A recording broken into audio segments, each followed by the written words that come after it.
Carbon bus tours form part of the larger Young Carbon Farmers project that we at Sefton and Associates are proud to be managing in partnership with the Future Farmers Network. The project is supported by funding from the Australian Government.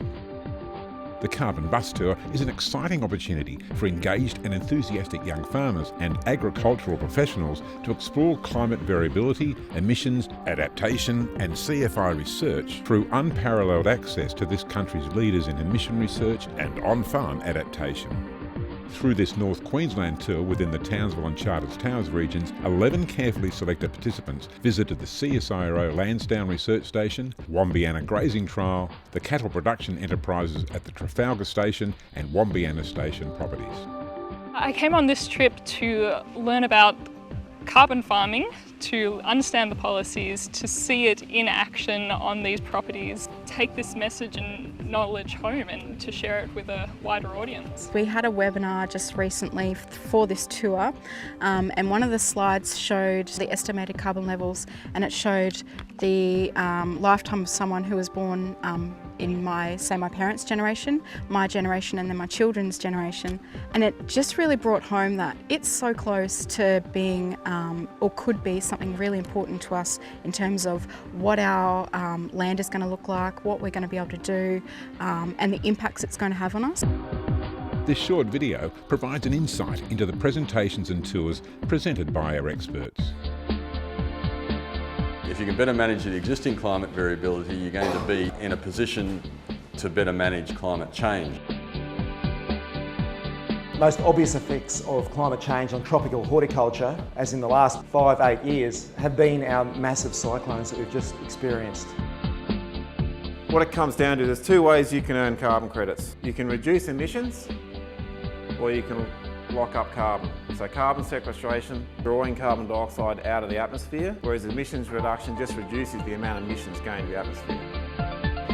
How do we get producers to adopt? Productivity is the goal we're looking at here, and the abatement is actually a co-benefit to that goal. As you increase production efficiency, the methane emissions go down, and we know that we can make big improvements in emissions intensity through just better adoption of what we're already doing. Welcome everybody, this is our animal house. This is where we measure methane in these chambers, and we can measure quite a bit about what's going on in terms of how the animal's interacting with its feed.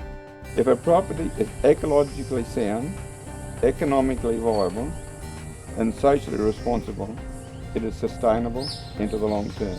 This quote probably sums up our generation's approach to management. It is our understanding that by employing our management practices that promote healthy soils and grasses, we are in our own way contributing to the task of sensibly managing the carbon in the natural resource that's under our stewardship.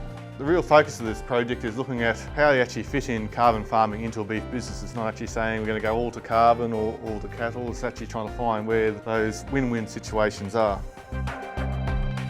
Our results, we would recommend flexible stocking using your long-term carrying capacity as a baseline. So you'd be very cautious about cranking your numbers up, cut them down at the first sign of a drought. It's obvious that regular wet season spelling is important. The appropriate use of fire, just suppressing the woody component.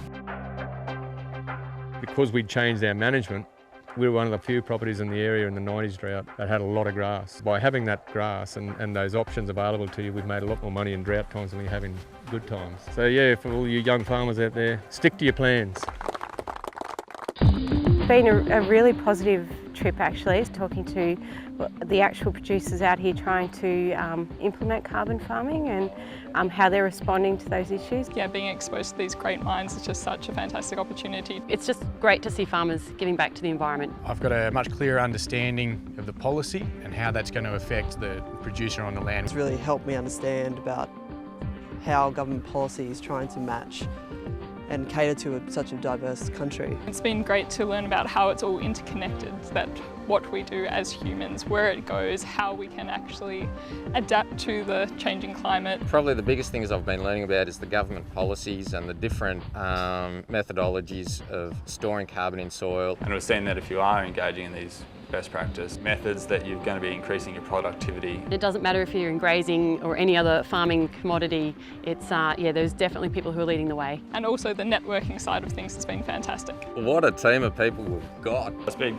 good coming together with young farmers from all over Australia. It's really great to see so much confidence in the youth. The networking of what we're doing, it's so important. And they're so varied, their backgrounds, even though they're all within agriculture. They're all going to make a difference in the future, so it's good to get to know them. Everyone's going to take this back to their communities, and that there is a future in agriculture of Australia. Through the work that I do at AgForce, I don't really get to see a lot of producers who are involved in things like carbon farming, so it's been great to see real examples of that happening. All of the carbon, the nitrous oxides, the methane and the carbon dioxide that we put into the atmosphere in agriculture represents an inefficiency to our production systems. We've got all the evidence, you can't disagree with it, that carbon dioxide concentrations in the atmosphere is going up. If we don't do something now, there's a real chance that we're going to be in strife. And we're going to have to do something before we hit the breaking point. I'm hoping, my generation will be able to get in and give it a real good shot.